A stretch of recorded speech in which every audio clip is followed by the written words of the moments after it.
new theme song. Yeah. That's called Dumb Guitar Parts with Nick. Nice.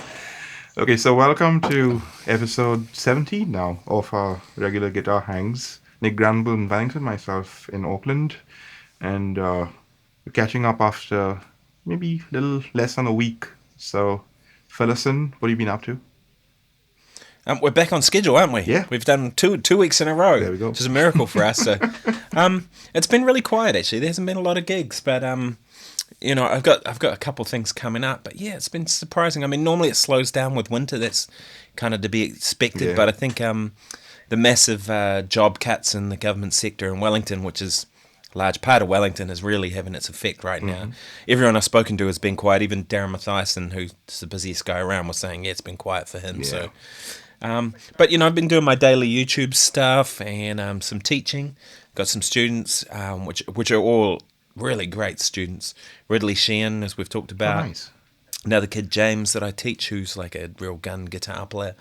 And then a couple of people online and stuff like that. And yeah, it's been good. It's been good doing that. And then my daily stuff on YouTube, that's keeping me pretty busy. I'm sure. It's kind of trying to come up How with many up new to now? things to do every day. 11,000, 12,000, how many are you up to? Oh, something like that. No, 164 I think was today. Okay. So yeah, 164 this year. So every day this year. So it's crazy. I meant your subscribers, but yeah, 164 in a row is nothing to scoff at. Yeah, I mean the subscriber count's growing, but it's kind of slow. But it's quicker than it was before. So, Yeah. but I'm not really doing. I've never done this stuff for numbers or stuff like that. I always think that's kind of silly to chase numbers and chase subscribers. It's like do it because you want to do it, and that's why I do it. Totally. So yeah. Yeah. Put out a Beatles tune today, which was "Can't Buy Me Oh, Love." nice. I'm going to watch that. Did you do a bluesy version of it? Yeah, kind of shuffly thing, Cool. sort of a.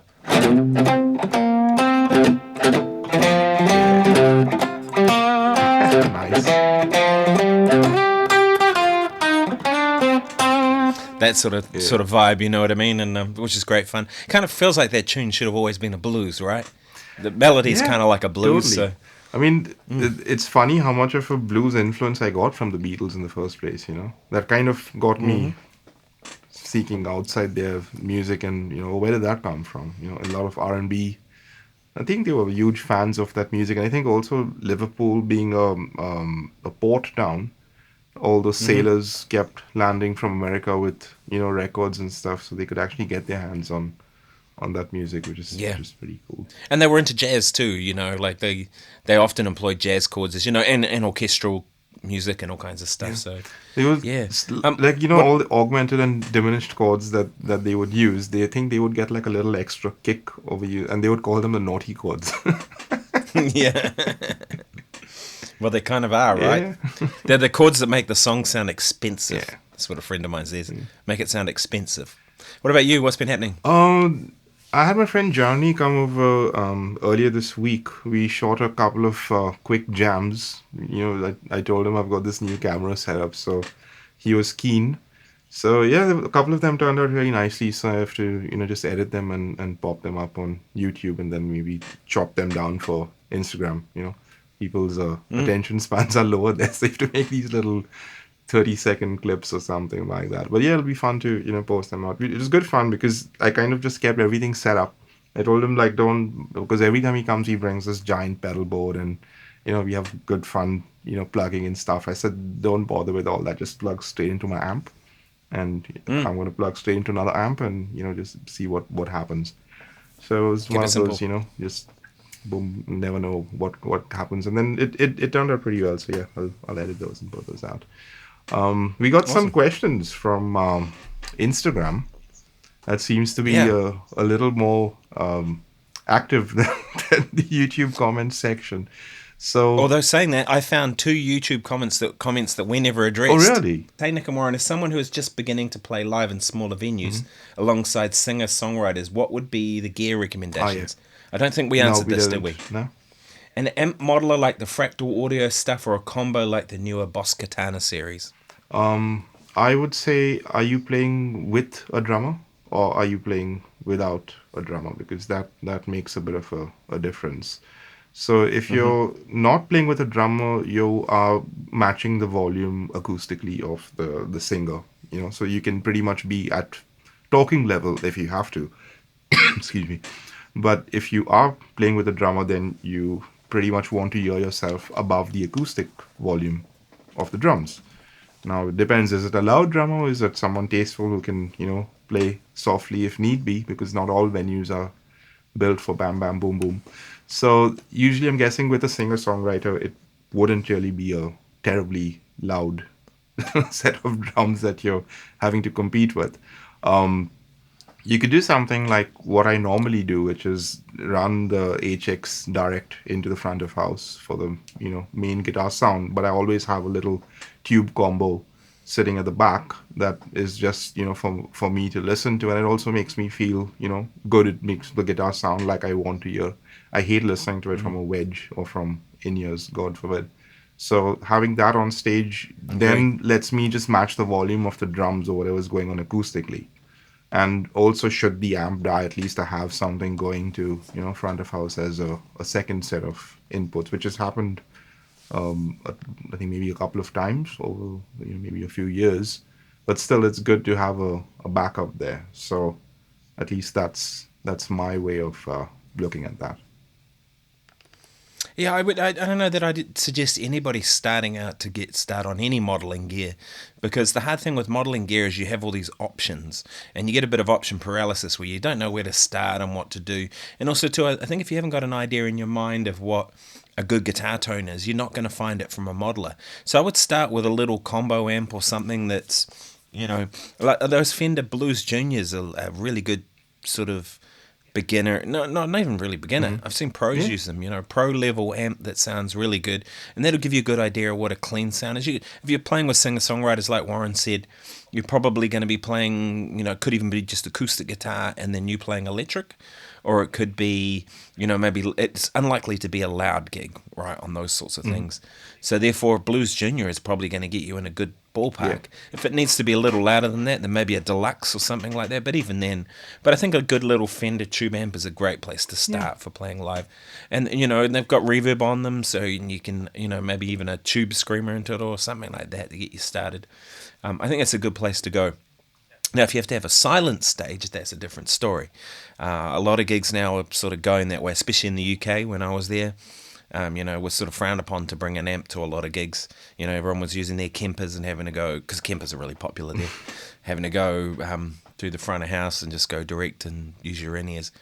I don't like it myself that much, but sometimes if the gig's the gig, you have to do what you have to do. Yeah. So, yeah, but most of the time I just say get it. Those Boss Katanas seem like a really good Yeah. option though, because they do a lot of things well, and they're nice and light and portable. And I mean, it'd be a good place to start. You could do a rock gig with that, a blues gig, a funk gig, anything Yeah. really, But having said that, and it if you sounds if you decent. get into the editor, then you're kind of in modeling territory with the option paralysis. So, tread carefully Leave in that out then. in that region. Yeah, yeah. Yeah, I mean, you could do that. I mean, the clean amp with pedals is a tried and tested solution. Everyone from Dave Gilmour to the guy in your cover band at the pub has tried that at some point. So, no, Yep. nothing wrong about that. The only thing is, I guess, sometimes especially with a tube amp, your volume that you set it at makes a fair difference to the overall sound. So you kind of have to get Hmm. used to setting your sounds at gig levels, because if you set that at, mouse fart volumes at home and then go to the gig and expect the same settings to work, you'll find out very quickly that that doesn't work. So, the Yeah, I saw a thing of that pedal show today talking about that. Mick on there was saying that a deluxe reverb really only, in his opinion, only sounds in the sweet spot between 4 and 5, preferably closer to yeah. 5. And he said anything else, and it just doesn't really get that You thing going. can, but again, you'll be, wondering what's the big deal about this if you're going to have that. Yeah, Exactly, and that's where I think the Blues Juniors are quite a good option, because they have a master volume too. yeah. So you can get if you want to get a little bit of push and Hmm. compression, you can. It's not quite the same, but that may be the necessary depending on the gig, of Yeah. course. Those Boss Katanas, I think, have another option too of being able to put acoustic guitar through Yeah, it. So exactly. maybe you might play half the gig on electric and a half on, say, a steel string acoustic. If it's singer-songwritery, that could work Yeah, really well. that acoustic thing on it is the reason I'm not getting mine back from my dad anytime soon because he's fallen in love with it. He's like, no, this sounds really good, and he made me set a couple of tones for him, like a little bit of reverb and everything. And I told him if you're playing in church, turn the reverb off because there's going to be plenty of natural reverb happening. So Yeah. it's pretty simple for him to just go and turn that knob down, and then he said, "Oh, now there's three types of reverbs." And it's having a bit of a fun experience with it. But yeah, I mean the options are, I guess if you're someone who's not awed by technology, there's plenty of good reference material on YouTube as well with regards of setting your you could even just bring up a normal clean model on your model and then experiment with pedals and then actually apply that to actually getting the pedals that you want maybe because I used to use that. Yeah. I've like tried models of pedals and amps on the model and found that works for me. And then the Soldano behind is all because the Line 6 model sounded so good. I figured the real one would not go amiss. So yeah, I ended up with one of those. I've kind of felt that way about Friedman's for a while now. Yeah. Well, Especially some of the JTM 45 type models they do on something like honestly, the Friedman I think that'll work for you the best would be the Twin Sister. Twin Yeah, Sister. look into that one. It's Oh. basically from an amp called the Dirty Shirley, which he took, I think, half a JCM 800 and half a JDM 45 and, put them together. I think the preamp of one into the power section of the other. And then, kind of tweaked it from there. But it sounds really good all the way from little bit of hair to, you can get it pretty driven and then hit it with a pedal for even more dirt. So the Twin Sisters basically two channels of the same circuit but you can I set think I've one seen it. It's a clean. recent amp, isn't it? Yeah, maybe of last couple of years. I think it's been around. Yeah, I think I've seen it. Yeah, I've never tried one, obviously. It'd be great to. But yeah, that's an amp. Or a two rock is another one I've kind of oh, yeah thought those are about a lot. nice. Yeah, Yeah, but you need a blues rock lawyer kind of money to yeah, pay for one of those. But they definitely sound good. yeah. Or Fuchs. I've got a cheap dumbbell solution that I'm playing to right now. This is the rocket dude into the Sir Bella, but we can come to that later because I've just got a few more questions Yeah, let's do it. on Instagram that we should get to. Here's a fun one. What's the worst or craziest mishap that happened while playing live? You want to go first? Well, the one that does come to mind among a few was we got on stage. We were headlining this big college gig, maybe around 10,000 ish people or so. And the manager said from the third song onwards, there's going to be pyro. So, just watch that front of the stage. So I get on stage with my guitar. First song, hit the first chord. Pyro goes off right when I didn't expect it. So that kind of, caused me to like Jump. be taken aback, and then this bloody confetti thing exploded, and this paper on it is like really greasy. So apparently I slipped on that, and I just landed like bam down on the stage. But I kind of held my guitar like that so it, wouldn't hit the stage along with me. And I kind of just got up and I kept on playing. And then I noticed like my foot, something didn't quite feel right, but I managed to, get through the gig. And then after the gig, I took off my shoe and my foot had like swollen to almost twice its size. And then they had to get one of Oh those no. golf carts to take me off the stage. It was very embarrassing. And had you broken it? Is that what had happened? No, Or it was just like it needed some ice pack and, a bit of that kind so a of. bad Yeah, sprain or yeah, something? yeah. Thankfully, no Oh broken man. bones. But yeah, that's the one that actually comes to mind. It was just like the show, get on stage like ready to rock, bam, take a dive. First song. Oh, that's terrible. Yeah. Especially first song too, because it's like, Yeah. man. I Anti-climactic. had one with a singer, Ali Harper was in as her name, great singer, sort of cabaret type singer, and we were doing this gig, and there was sort of three horns. I've probably told you this one before, but rhythm section, all the stuff. And in the middle of the show, she wanted to do a song with just us. She wanted to do Songbird, Okay. that Eva Cassidy version, So I start playing it, and I hear this, and there's a bee flying around me, and yeah. I'm going like this. Next thing I know, it stings me on the top of the Ouch. head. because and I'm like trying to play, and I'm like, it's like killing me. And meanwhile, there's it wasn't a big gig, maybe 400 people or something like Yeah. that, or but seated concert. The quietest moment. It's not like I could just let the drums and bass player and kind of deal with it and then come back in, because it was just us. And so I just had to kind of man up and take the pain for 3 or 4 minutes till we finished the song. And then, oh man, it was the pits. Oh, It was dear. nothing worse. Yeah, I mean, I've got heaps of horror stories like that about gigs over the I've years, got but heaps of that, stories that's about probably the worst one. these moments happening to other people, but I'm not at liberty to disclose them. Yeah, Here's yeah. another I've never one. fallen off a stage though. That falling off a stage like that is I've straight seen that down. happen more than once. Yeah. Here's another one. How do you write licks? Do you hear it in your head first or stumble upon it while improvising? I don't think they have to be mutually exclusive. It's not one or the other. There's probably a bunch of different ways that you would, conceive an idea. It'll range from something that you've heard on a record and you've worked it out, and then you've worked it out well enough to know how to get into it and out of it. So it kind of sounds natural and part of your playing, rather than, you're playing and then suddenly here comes like this weird lick that you've learned, which doesn't connect to anything. Then you want to avoid that. But yeah, if you can, then, so that amount of premeditation would be involved. And the other end of the spectrum is where you almost are not in control. It's just like flowing through you, but those moments don't happen, like all the time. And when they do, they're really special.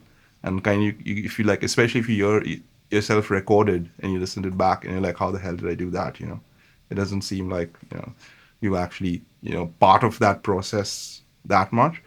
And there are times where you'll play a lick that you've thought of, and then you'll hear another lick as a response to it, and you'll pick up from there and you'll carry. It's like a conversation. You have a starting line, and then you don't know what your next sentence is going to be till are maybe halfway through that first sentence.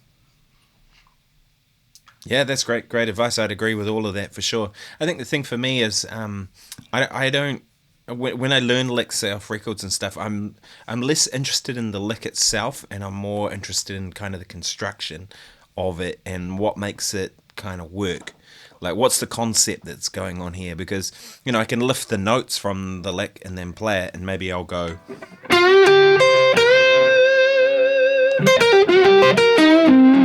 Something like that, right?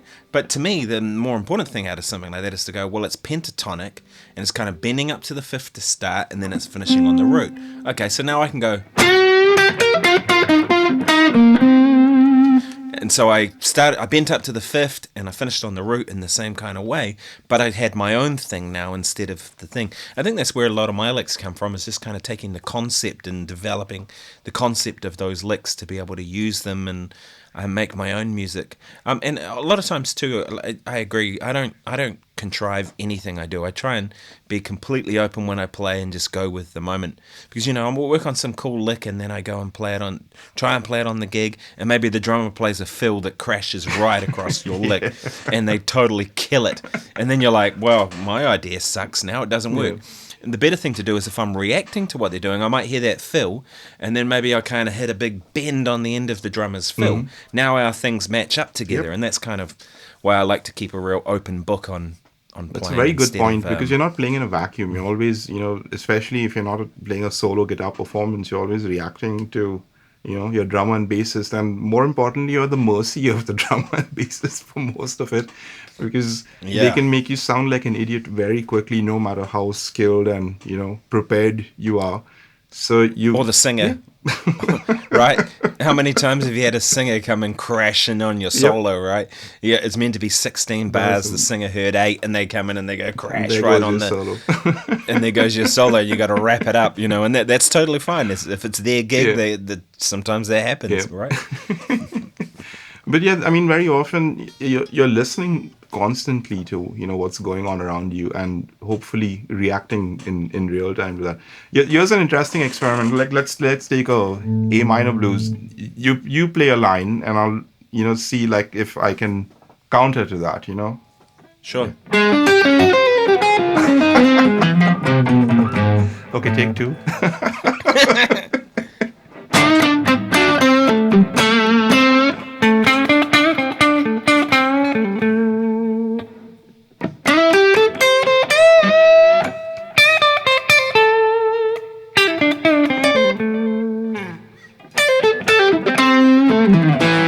So I mean, it's almost like we're having a conversation. He says a line, and I'm kind of reacting to what he's played. I haven't really thought of, oh, this would be a good line to reply to him with. Like here you I was hoping scummax. you'd play something after that last one I played, because I took your idea and ran with it, and I thought, what's he going to do now, right? Yeah. Is he going to take his, he played his idea, I played my version of his idea. Is he going to like flip it on its head again?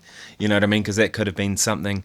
But yeah, it's a conversation, isn't it? And I think all music is like that when it's on a high level, isn't it? Yep. It's conversational, and that conversation, even if it's like classical music that's very set, and people are reading, there's still a conversation that's going on, like from how you tune to how you phrase to how you express through those sets of notes and things. So Totally. totally Cool. So next question. Good question. Yeah, very good question indeed. Here's one. I have no idea how to do this, but maybe you can shed some light. How do you develop the speed in changing the chords and sliding technique? I guess he probably means like go between chords, get your fingers to move between chords quickly. Can you read the question again? Sorry, I How didn't do quite you get develop? what I'm just trying to paraphrase it a little bit, just to make a little more sense. How do you develop speed in changing chords and sliding techniques? I guess it probably means how do you go between chords quickly without going squeak squeak or transitioning between chords? I guess. Yeah, I'm guessing that's what it Yeah. means. Yeah. Yeah. Okay, there's a couple of things you can do. There's one that I've been using for a long time with teaching, what I call the leg slap test. I get students to do this if they're learning chords. So Okay. if you have a chord like this, maybe they haven't seen an A major 7 chord before. I get them to play that, and then I get them to let their left hand and just hit their leg, Okay. and then play the chord again. 2, 3, 4, and just get a rhythm happening, right? And it doesn't have to be fast. You're just getting a rhythm happen. 1, 2, 3, but the hand has to come fully off. It's funny how many times I've seen students go, and I'm like, yeah, that defeats the purpose, Yeah. but very good thinking, right? And then you do that, and then say you're going to go to a D major 7, you go, and you're developing a muscle memory from Right. doing this, right? And then, as you get quicker, and then I usually suggest doing the chords backwards.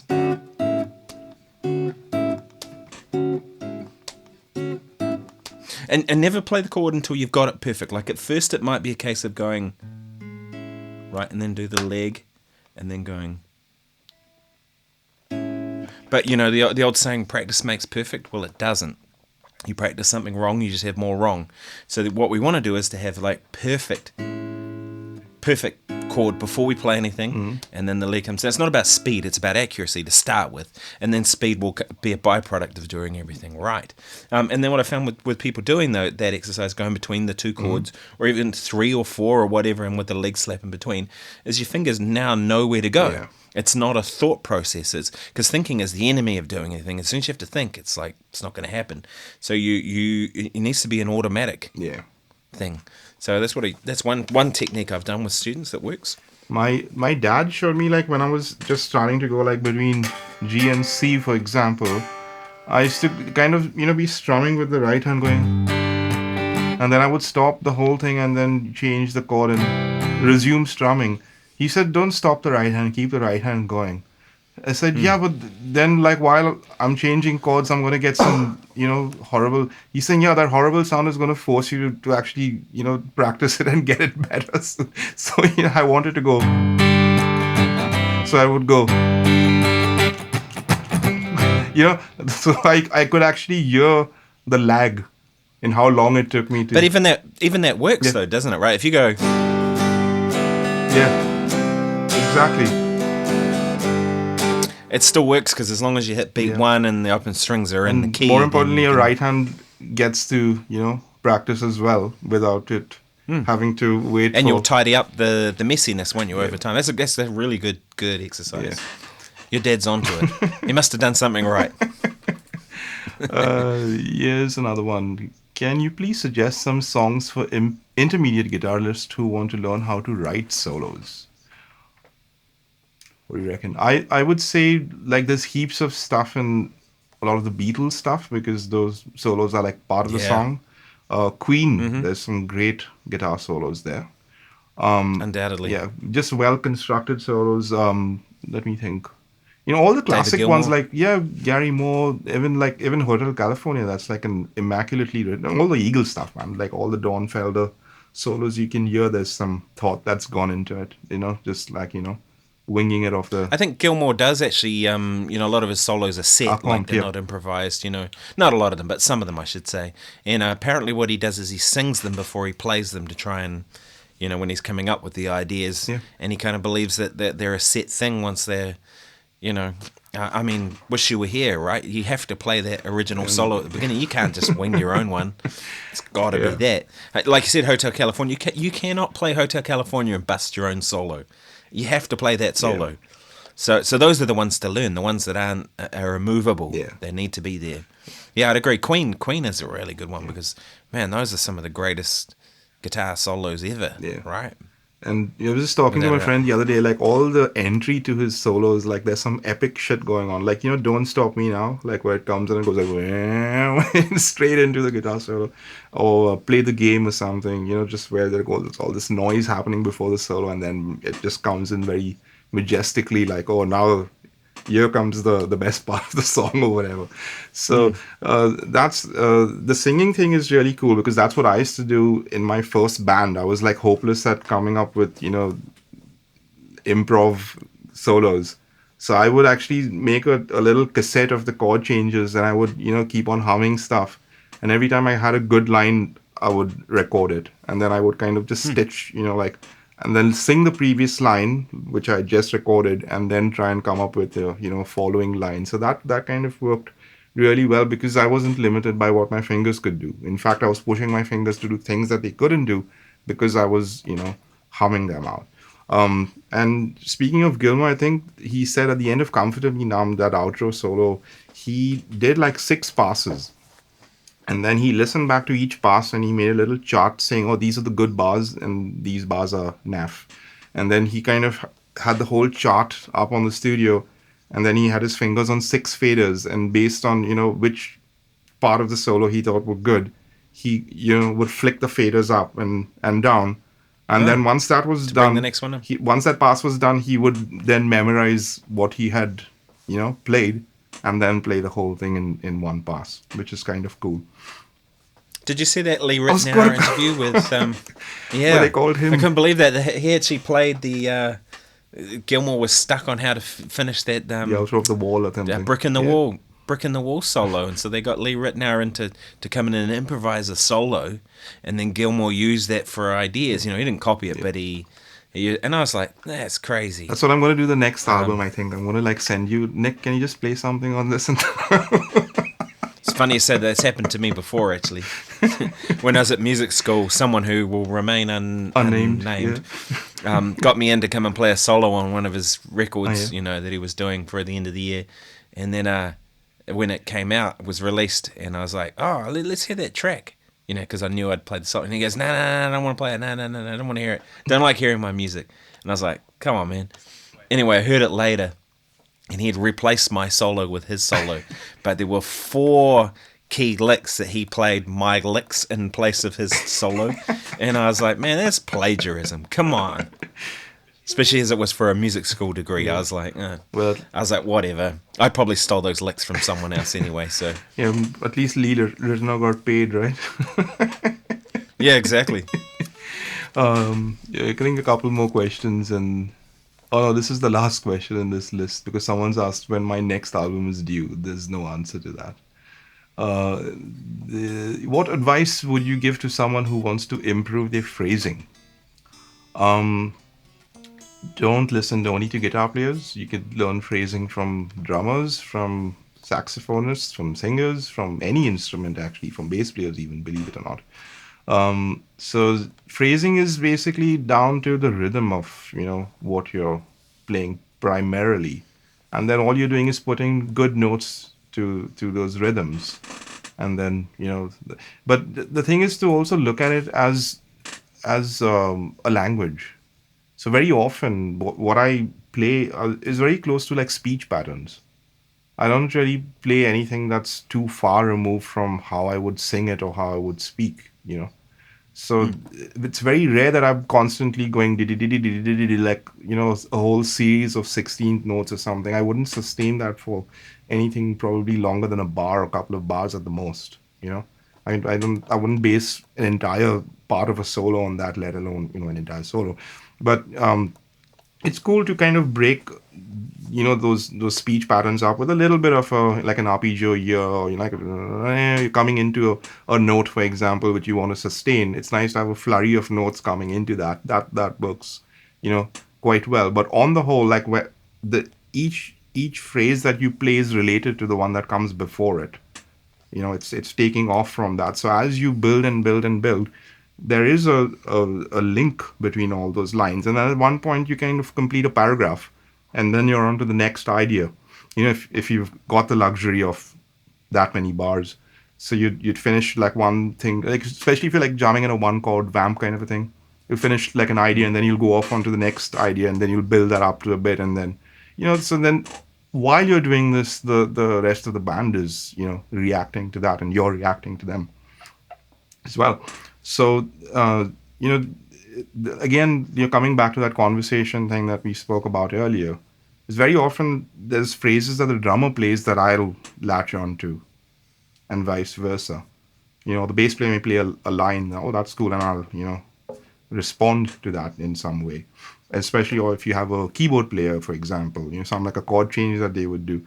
The same line, like over one chord, would work again over the next chord, and something like that. So at least you're building as you go. I think that would be my way of looking at it.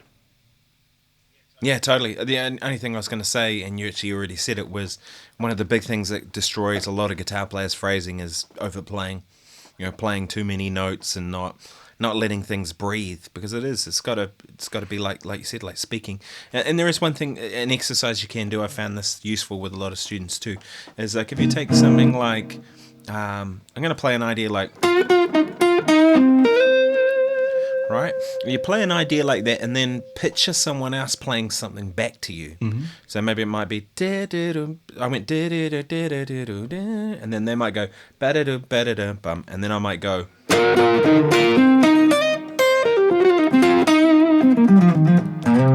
and then I imagine their reply, and then I imagine their reply. Right, and the thing I found by doing that is now you're being very deliberate and intentional about your gaps that you leave in things. You can always fill them up later on, Yeah. but if you practice doing this, it'll force you to kind of shape your ideas. And now you're not actually jamming with another person; you're just imagining that they're there. And that's a good way to kind of inherently make space become part of your playing. Because space is more powerful actually often than the notes, and people don't realize that. I remember playing with this, and same with dynamics too, playing with a very soft dynamic as opposed to a very loud dynamic and everything in between.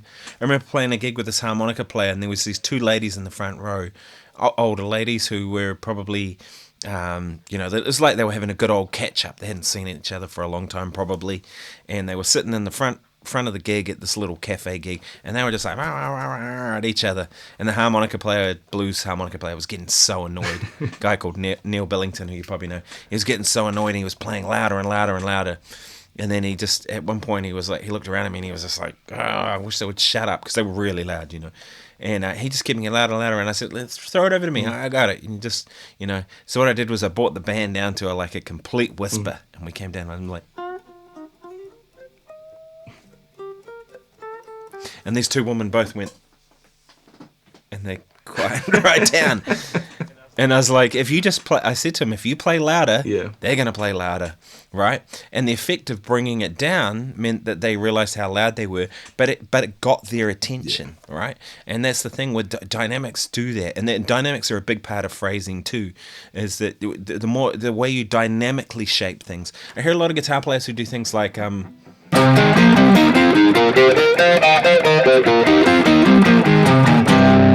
and there's nothing in there, as opposed to,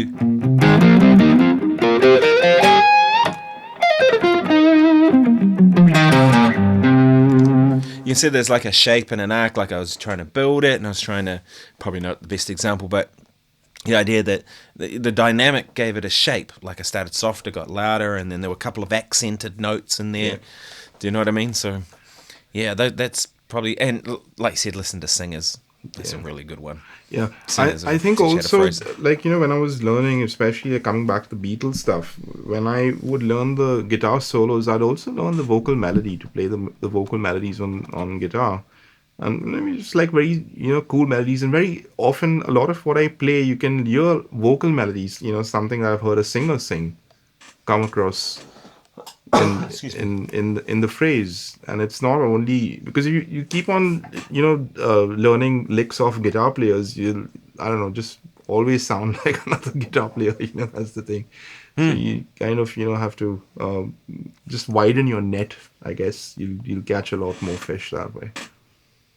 Yeah, and also too, I mean, who really wants to sound just like a guitarist, right? You really want to sound like a musician, Yeah. and guitar happens to be your instrument. When I think of any of the great players, that's kind of the way I hear them play. Like they don't, with probably the exception of Eddie Van Halen, he kind of was a guy who really took guitar things to a guitar high level. But most, even then, still so musical, and I mean, he was really a you musician can't talk about speaking his through a skill guitar. level without talking about his rhythm playing. Like the sheer Exactly. swing in his playing, like every little bit from his, how he how his pick graced the strings to like legato and stuff like that. I mean, he wasn't really like a hardcore alternate picker if you like analyze his playing a little bit. I mean, there's the tapping thing, obviously, where the speed, comes from. And a lot of the things are legato. And I think he was listening to a lot of Alan Holdsworth as well. So, that could have come through. But again, like just the way his right hand attacks the guitar, it's almost like watching a dancer. There's like so much grace, in it. And he wasn't really, I think, using Totally. heavy gauge strings. So, I don't think he had too hard a, physical action. It's kind of almost like he just gave it a flick and just the whole thing just going. Ah. Yeah, I think over the years, I think I started off with a very light attack on the guitar, and then I got into like Stevie Ray Vaughan and Gary Moore, and watch them like attack the guitar. So I thought, okay, that's what you have to do, and you can almost go too far in that direction, and then you kind of find a happy medium, and you know when to dig in and when to because even like if I'm doing that, I'm not kind of chunking the strings like it chokes them then. So if you're hitting like even a power chord, like you let the guitar do the work, that sort of thing. So you kind of just learn how to lighten up on that. And that's your particular touch, isn't it? Right? You learn exactly how to hit this, and that's a combination of things, isn't it? Your pick, your angle, hand angle, your years of doing it to make a sound that's a certain way with how you approach it, Yeah. for sure. Like even right now I've got this guitar set up like with the dude pedal and the Fender amp. You think it would be dumbly, and that's the kind of music you would play with it. But just changing your pick attack or how you set the tone controls, you can you think, okay, now you need a little more gain. So you're kind of almost reacting to what's coming out of the amp, and Yeah, you know totally. and doing things to make it more like what you're hearing in your head. And if I was like say doing a Clapton kind of thing, it'd probably start rolling down the tone and go like,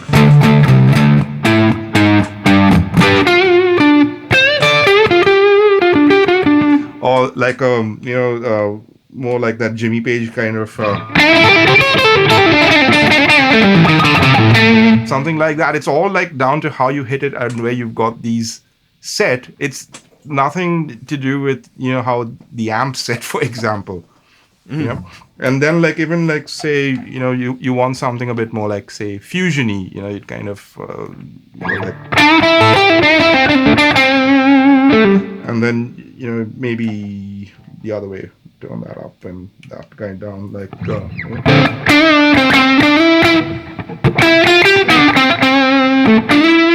it's you're hearing a sound in your head first, and then the hands are following to get that out. And it helps when you have an inspiring sound too. Like if you've got a sound that's not working for you, it's hard work. That's one of the reasons I don't particularly like in-ear monitors, because more often than not, the sound isn't working for you in your ears, and you've just got to trust that it's working good out the front. Yeah.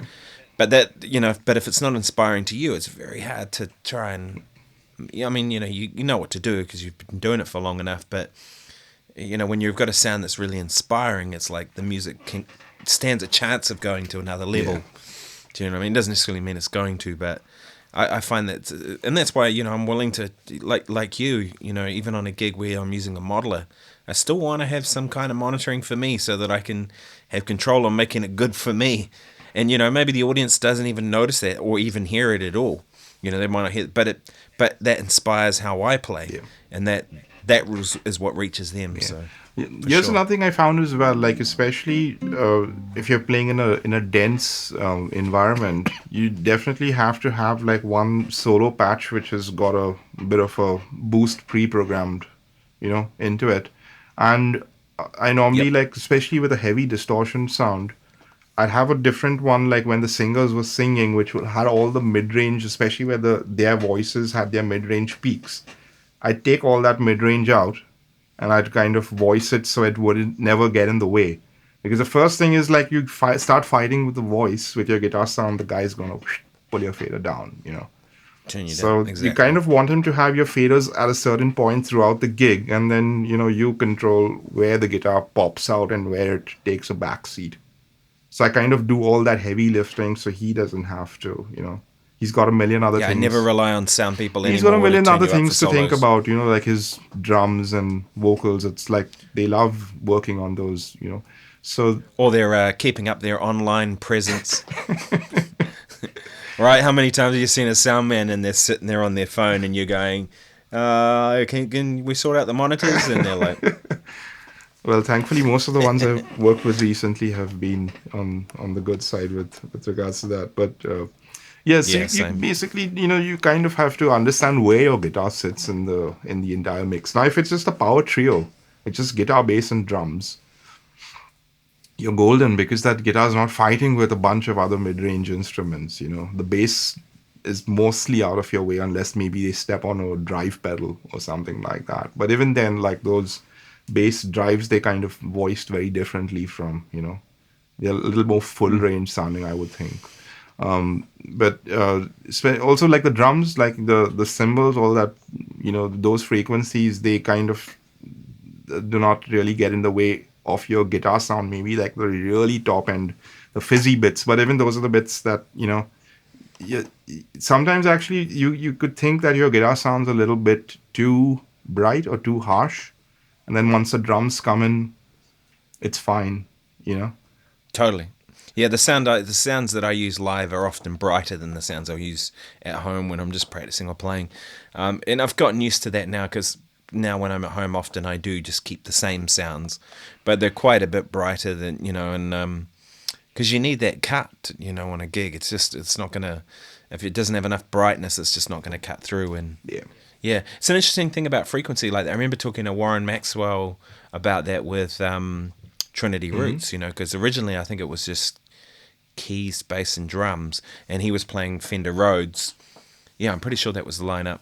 And he was, when you had that kind of lineup, Rick Cranston, who was playing Mm-hmm. drums, sorry, not Trinity Roots. What's the band that they had after Trinity? Um, Little Bushman. Bushman. Yeah. The Little Bushman. So it was the Little Bushman was just Fender Rhodes, bass and Mm-hmm. drums. And Rick said, so you had Fender Rhodes, which is nice and warm sounding. He had a big fat bass sound. And then, of course, he had his bass drum, which is, a bass frequency. And then his snare, which is sort of mid-range. And then cymbals, which are the only thing in the entire band that's crispy tops. And he said as soon as they got a guitar player in the band, when Joe Corwood joined the Little Bushman, it was like all of a sudden it was like, there's something else that's zingy and got a little bit of top end, because that was really missing in the sound for them apparently for a while. They all felt it, It was just a lot of warm Yeah. lushness. But and you needed that sparkle from the guitar. I find that with organ trios too. If I hear an organ trio that's, say, saxophone, organ, and Mm-hmm. drums, without the guitar, organ, and drums, there's nothing in that top end. Yeah. So the cymbals become really noticeably harsh. But as soon as you have a guitar in there, so organ, guitar, drums, it's just a different thing. That's what See, the suits it. moral of the story is you always need a guitar player to, Exactly. as Frank Zappa said, like when the recording is too pristine and they need something to fuck it up a little bit, then they call the guitar player. Yeah, totally. Yeah. Well, I mean, if you buy a ticket to go and see a concert and there's no guitar, turn around and walk out. Yeah, I'll keep that. No, actually. I'll keep that in mind the next time I see the Auckland Philharmonic, and I'll go, oh, there's no guitar. Well, they should have a guitar, Yep. right? I've played a few gigs with them over Yep. the years. And I know Rob Galley up there has been doing a few of theirs lately, and Graham Bell used to, but they do a lot of orchestral stuff as well. But actually, one of the best gigs I've seen recently, though, was John Cleary, and there was no guitar player. It was keyboard, bass, and drums trio, and all three of them sang, and it was amazing. Yeah. Man, that New Orleans kind of funk groove stuff. Yeah, that'll be just interesting fantastic. actually to go to my entire record collection and find how many albums don't have guitar in it. Probably quite a few in mine, I'd imagine. Or it'd be a mix of half and half, I reckon.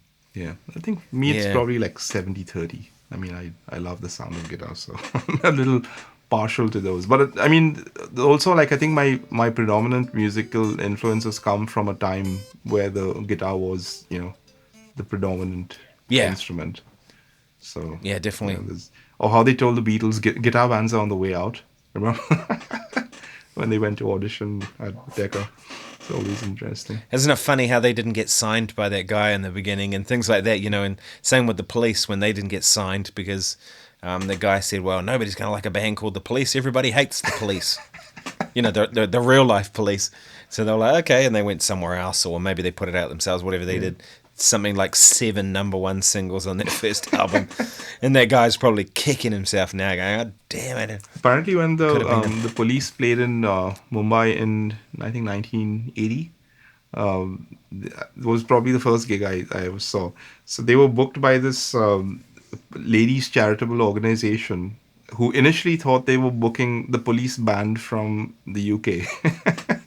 And then they found out it was Oh, that's funny. these 3 guys, yeah. But thankfully they went ahead with the concert, and there's a video of it on YouTube. I think if I find it, I'll toss a little bit of it. But yeah, That happened a lot with Extreme too. Do you remember they had that? More Than Words. Don't play any more of that now. And then there's just that little bit, right? And then all these people went and bought the album because they liked the single, not to realize that Get the Funk Out and all those kind of pretty heavy rock songs.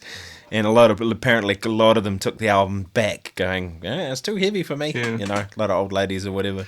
Here's something I thought I'd ask you. Like in jazz, it's pretty common, like while you're taking a solo, to quote a melody from another song, for example. Not that common in rock, but I have heard a couple of examples. Like Sunshine of Your Love, he starts the solo quoting Blue Moon. That, where you go. That bit over there. And I never heard him do that. Yeah, he said so that he had that in mind. Then I've heard Nuno Betancourt do Voodoo Child in the middle of one solo. I think it was probably he comes up with so yeah, that's pretty cool. And I was listening to the Cars on the radio today. They have a song called My Best Friend's Girl. That lick that keeps on going on. That's the guitar lick from I Will by the Beatles. And I was like, why does it sound so familiar? And then I was like, oh yeah, it's that same guitar lick from I Will. And then I went and did a little bit of digging up online, and he said, yep, that's where I got it from. I just changed the rhythm of it a little bit to fit the 8-note pattern or something like that.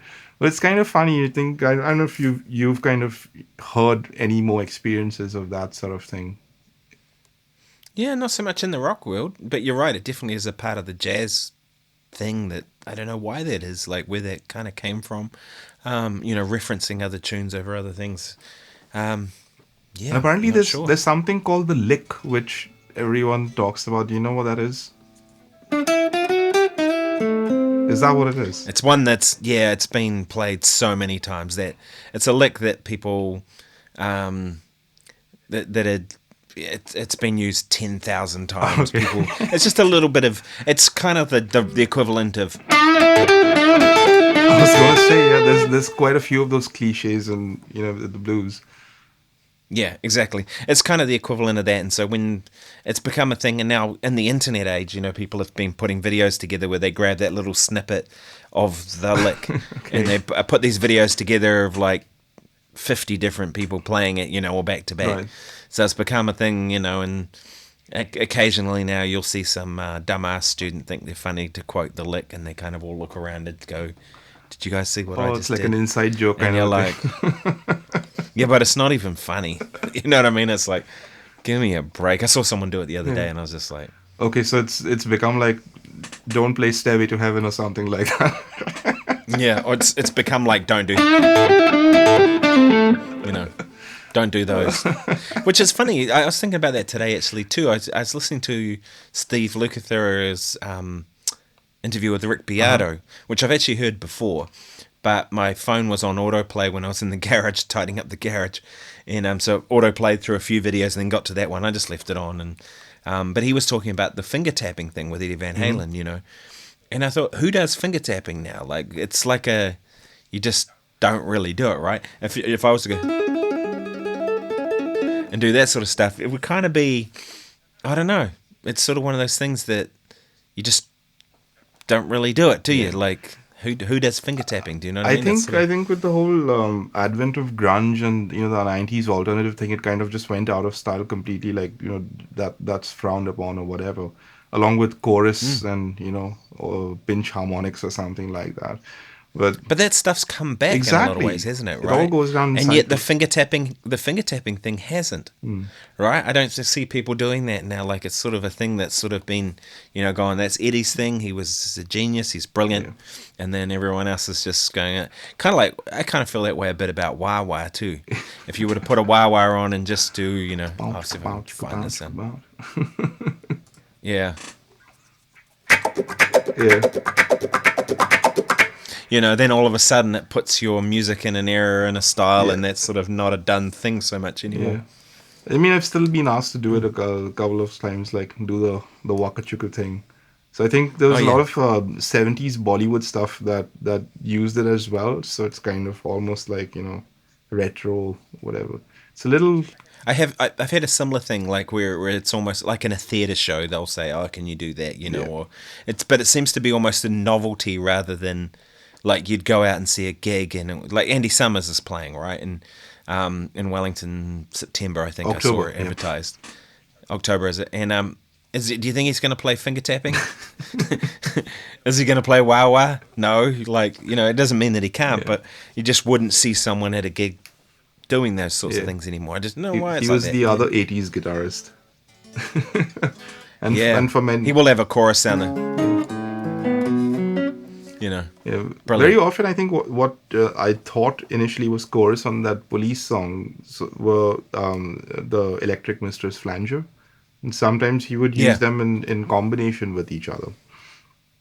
So, and I mean he did use the flanger in a way that was chorusing.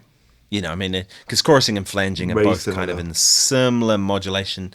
So even though, he did use the Electric Mistress, he did use it in a way to create a chorusing effect. So if you were to think it was a chorus, you're not completely wrong. Yeah, I mean, the thing that differentiates a chorus from a flange is the feedback. The thing, it gets regenerated into itself. And then when you crank that up, that's when it goes all whooshy and what you would think of as flange. But if you keep that regeneration down on the lower side, it's pretty close to a chorus sound. Yeah, kind of like Slow Leslie is kind of like a Phase 90, you know what I mean? And things like that. Yeah, or a Univibe or something like that. I mean, the Univibe was made to imitate a Leslie. It was like a Leslie simulator, and then it just failed at being a Leslie and became a Univibe. I think it's cooler though. I like all guitar sounds that kind of swirl like that. They're always good fun. You know? And a Leslie sound and usually a Univibe sound are two that I like to have on my board at all times. Or a tremolo probably more than Univibe. Like this sound here, I always have a chorus. Never used to, but now I Oh, that's a wah, sorry. It's the tremolo. Yeah. You know what's cool as well, instead of using a chorus and not having it as washy, is to use a pitch detune where you'd have Yeah. your left up a certain amount of cents and the right down, and then you can adjust the delays on both of those. But especially for like distortion, I find it a lot more together than putting chorus on a distorted sound. I'd very often go to a detune instead. And sometimes you can go chorus into detune, which all the 80s guys were doing. That was like the secret of the schwang, or what do they call it? The schmo. Standard for. Well, that's how Mike Stern does it. Mike has a Roland Yeah. rack unit that he carries around everywhere, and I forget which patch it was, but it was something like patch 298 or something, and that was essentially detuned rather than chorus. Right. And I remember when he was here, a friend of mine, Ben Fulton, makes those Red Witch pedals, and he said, "Can you show Mike it?" So I took it into soundcheck and plugged in this Empress chorus that he made, and Mike played it, and he was like, "Yeah, it's great, but it's analog chorus, and I use this thing that does this." He didn't know what it was, but it was pitch to tune was what he was doing, and it really does hold together much better on the distortion kind of sounds for sure. Awesome. And the only reason I have a chorus on on there all the time now is it's become a thing. Like I kind of, for a long time, I didn't want chorus at all. Yeah. I tried to me, it always sounded like my guitar was sounding like a keyboard,